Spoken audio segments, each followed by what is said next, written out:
कि इन्हें मुल्क छोड़ना पड़ गया। तो मुल्क छोड़ने के लिए ये यहाँ से खैबर पख्तूनख्वा गए। खैबर पख्तूनख्वा की गवर्नमेंट ने इनको सपोर्ट किया और इन्हें वो सरकारी गाड़ी के अंदर एयरपोर्ट लेके गए और यहाँ से इन्हें दुबई भिजवा दिया गया। अब दुबई ये कुछ अरसा रहे और इन्होंने अपना ट्विटर अकाउंट भी बंद कर दिया, साथ इन्होंने अपना जो व्हाट्सएप ग्रुप था जिसमें या व्हाट्सएप नंबर था वो भी ब्लॉक कर दिया। तो किसी को ये मैसेज का जवाब नहीं देते थे, इवन फैमिली के साथ भी इनका रब्ता नहीं था। तो फिर दुबई में रहे। फिर उसके बाद ऑल ऑफ सडन एक दिन इन्हें दुबई की गवर्नमेंट ने इनसे रब्ता किया और रब्ता करने के बाद इन्हें ये कहा गया कि आपके पास 48 घंटे हैं, आप ये मुल्क छोड़ दें, और अगर आप ये मुल्क नहीं छोड़ते तो फिर हमें आपको पाकिस्तान के हवाले करना पड़ेगा।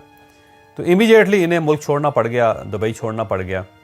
लेकिन अब यहाँ पे एक दूसरी कहानी भी है जिसका मुझे अब कंफर्म नहीं है कि बात दुरुस्त है या गलत है, लेकिन बहुत से अहबाब और रिश्तेदार उनका ये क्लेम कर रहे हैं कि उनके पास यूरोप का वीज़ा नहीं था और ना ही बरतानिया का वीज़ा था।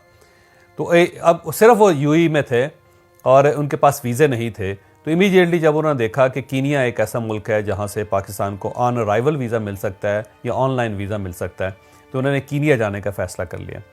कीनिया में अब इनके एक दोस्त भी थे जो बड़े करीबी दोस्त समझे जाते थे इनके, उनका नाम वकार है और पुलिस क्लेम ये करती है कि उनका नाम नगार है।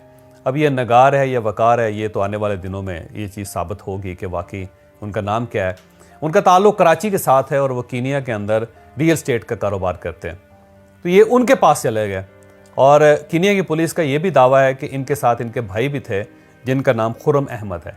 तो खुर्रम अहमद और अरशद शरीफ दोनों कीनिया चले गए और कीनिया में भी जाके इन्होंने पाकिस्तान में किसी को इन्फॉर्म नहीं किया कि हम अफ्रीका के अंदर हैं या हम कीनिया के अंदर हैं, बल्कि इनके बारे में ये खबर फैलाई गई थी या ये खुद इन्होंने फैलाई कि मैं बरतानिया के अंदर हूँ, मैं इंग्लैंड के अंदर हूँ। और इंग्लैंड में भी जब लोग इनसे रब्ता करते थे तो वो यही प्रटेंड करते थे कि मैं इंग्लैंड में हूँ और किसी दिन आपसे डेफिनेटली मुलाकात करूँगा। लेकिन ये रहे कीनिया के अंदर ही और अपने दोस्त के घर ही ज़्यादातर ये मुकीम रहे और बाहर भी ये बहुत कम निकलते थे। फिर इस दौरान ये खबरें आना शुरू हो गई कि अब इनका रब्ता हो गया पाकिस्तानी इंतज़ामिया के साथ और अब इनके लिए मामलात कुछ दुरुस्त हो रहे हैं और ये पाकिस्तान वापस आ सकते हैं। बल्कि एक दोस्त ने यह भी मुझे बताया कि ये नवंबर की पोस्टिंग जो है उसका इंतज़ार कर रहे थे कि नवंबर के बाद जब चीज़ें बदलेंगी तो ये पाकिस्तान वापस आएंगे और अपने केसेस का सामना करेंगे और उसके बाद पाकिस्तान के अंदर ही ये कोशिश करेंगे कि ये रहें और यहीं पे जर्नलिज्म करें और जहाँ से जिससे जो माफ़ी मांगनी है मांग के अपना किबला दुरुस्त करके ये प्रॉपर एक जर्नलिज्म में जिस तरह दूसरे लोग सर्वाइव कर रहे हैं उसी तरह ये सर्वाइवल की कोशिश करेंगे। बहरहाल 3-4 दिन पहले इनके बारे में ये पता चलना शुरू हुआ कि ये कीनिया के अंदर हैं। कुछ लोगों के साथ इनका रब्ता हुआ पाकिस्तान में, जो इनके दोस्त अहबाब थे वो, या फिर हो सकता है जो वकार साहब इनके दोस्त हैं या नगार साहब इनके दोस्त हैं उनसे ये बात निकली हो कि ये कीनिया के अंदर हैं। तो थोड़ा थोड़ा कुछ लोगों को पता चलना शुरू हुआ कि शायद ये कीनिया में मुकीम है और वहाँ से किसी ने ये भी बताया मुझे कि बोल टेलीविज़न के साथ इनकी डील होना शुरू हो गई थी और अब ये बोल वापस आके बोल ज्वाइन करना चाहते थे और इनका कुछ डील मिच्योर हो रही थी और उसमें भी ये चीज़ पता चली कि ये अफ्रीका के अंदर है किसी जगह पे या कीनिया में। बहरहाल ये सिलसिला चलता रहा और पिछली रात 2 इंसिडेंट कीनिया के अंदर हुए।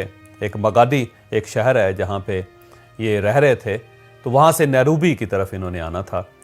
तो उससे चंद घंटे पहले मोगादी में किसी शख्स ने पुलिस रिपोर्ट की कि मैं अपने बच्चे को गाड़ी में छोड़ के मैं एक इलेक्ट्रिक शॉप के अंदर गया था। जब मैं वहाँ से बाहर निकला तो मेरी गाड़ी और मेरा बच्चा गायब थे। तो उस गाड़ी का नंबर उसने जो बताया था वो था KDJ 700F। तो उसने अपनी गाड़ी बताया कि ये गाड़ी है जिसमें से मेरा बच्चा और गाड़ी दोनों गायब हैं। तो उसके बाद पुलिस ने उस सारे इलाके में नाका लगा दिया और गाड़ियों की तलाशी शुरू कर दी। इस दौरान अरशद शरीफ साहब अपने भाई खुर्रम अहमद के साथ एक ड्राइवर के साथ ये लोग मोगाडी से निकले और ये नैरोबी जा रहे थे। तो रास्ते में अब 2 वर्जन है, एक पुलिस का वर्जन है और दूसरा जो इनकी फैमिली है या इनके दोस्त है उनका वर्जन है कि जब ये लोग वहाँ पहुँचे तो मोगाडी के करीब तो वहाँ पे रोड ब्लॉक थी। तो एक छोटी रोड जो अमूमन बड़ी सड़कों के साथ छोटी रोड होती है जिसके ऊपर वो पथरीला सा रास्ता होता है, ज़ाहिर पगडंडी होती है।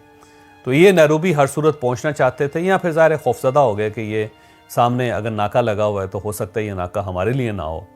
तो ये छोटे कच्चे रास्ते पे निकल गए और उसी रास्ते से होते हुए जब ये मेन रोड पे पहुंचे तो पुलिस ने इनको रोकने की कोशिश की।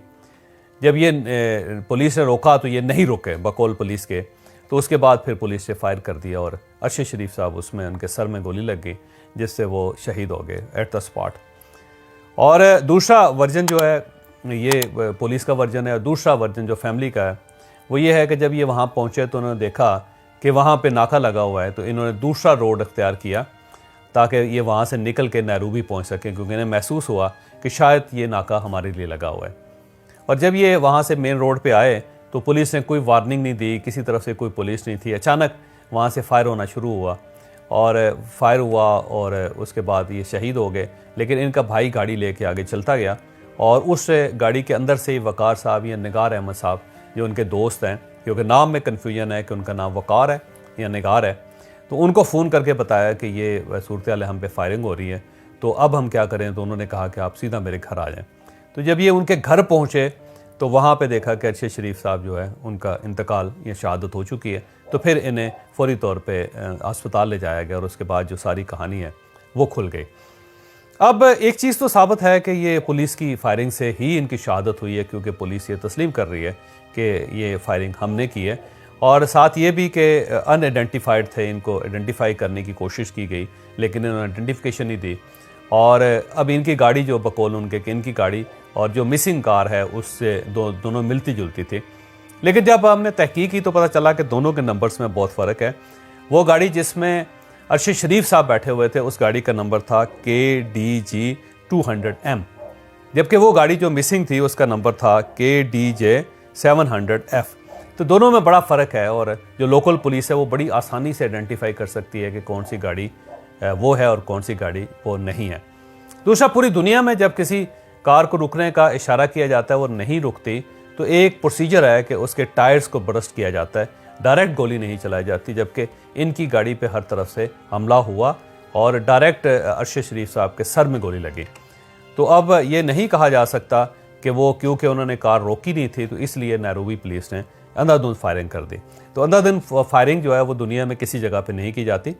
और नैरोबी जो है ये भी जहन में रखेंगे, कीनिया एक टूरिस्ट डेस्टिनेशन है और जब टूरिस्ट डेस्टिनेशन होती तो उस पर इस टाइप के वाक़यात नहीं होते।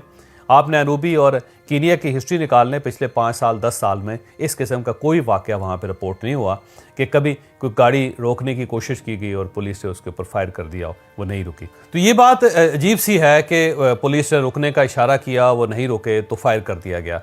और अगर फायर किया भी गया हो तो ज़ाहिर है हमेशा गाड़ी के टायर को सबसे पहले निशाना बनाया जाता है, लेकिन इस गाड़ी के किसी टायर को निशाना नहीं बनाया गया। अहमद साहब है, उनकी तहकीक होनी चाहिए।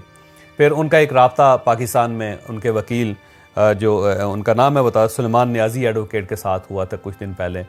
सुलेमान नियाज़ी एडवोकेट साहब से पूछना चाहिए कि क्या आपको पता था कि वो नैरोबी में हैं या कीनिया के अंदर हैं, ये सवाल होना चाहिए। फिर जिन जिन लोगों के साथ उनका आखिरी दिनों में राब्ता हुआ, जहाँ से ये क्लू मिला कि वो कीनिया के अंदर है, उन सब लोगों से भी इन्वेस्टिगेशंस होनी चाहिए। और इसके साथ साथ ARY से भी पूछना चाहिए कि जनाब आप जब इस लेवल पे चीज़ों को ले जाते हैं तो फिर आप अपने लोगों को, अपने वर्कर्स को तनहा क्यों छोड़ देते हैं। तो बहुत सारे सवाल हैं जो ज़ाहिर है इसके बाद पूछे जाते रहेंगे। हम इस पे एक और व्लॉग भी करेंगे जिसमें जो नई डिटेल्स हैं वो भी आपके सामने रखेंगे। लेकिन बहरहाल हमारा साथी हमारे साथ नहीं रहा।